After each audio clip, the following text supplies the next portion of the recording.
பராசக்தி திரைப்படத்தை இயக்கிய சுதா கொங்கரா பார்த்தீங்கன்னா அந்த படம் ரிலீஸ் ஆனும்போது விஜய் ரசிகர்கள் தான் ஜனநாயகன் திரைப்படம் ரிலீஸ் ஆகாதனால இந்த படத்தை பார்த்துட்டு தவறான விமர்சனம் சொன்னதுனால தான் இந்த படத்தை பார்க்க யாரும் வரல அப்படின்ற மாதிரி ஒரு குற்றச்சாட்டை வச்சாங்க விஜய் ரசிகர்கள் மேலே சுதா கொங்கரா.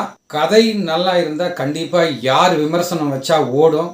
சுதா கொங்கராக்கு இது புரியலையா, ஏன் இப்படி பேசுனாங்க அப்படின்னு தெரியல. இப்போ ஒரு ஆங்கில சேனலுக்கு இன்டர்வியூவில் என்ன சொல்லியிருக்காங்கன்னா அப்படியே அந்தர பல்ட்டி அடிச்சிருக்காங்க. விஜய் அண்ணா எனக்கு ரொம்ப பிடிக்கும். ஜனநாயகன் திரைப்படம் தான் முதல் ஆளாக நான் தான் போய் பார்த்துருப்பேன். விஜய் இந்தியாவில் பெரிய ஆள், அவர்கிட்ட நாங்கள் எப்படி மோத முடியும்? எங்களுக்கு படம் ஓடுறதுக்கு ஒரு 4 நாள் லீவ் தேவைப்படுச்சு, அதனால தான் ரிலீஸ் பண்ணுங்க.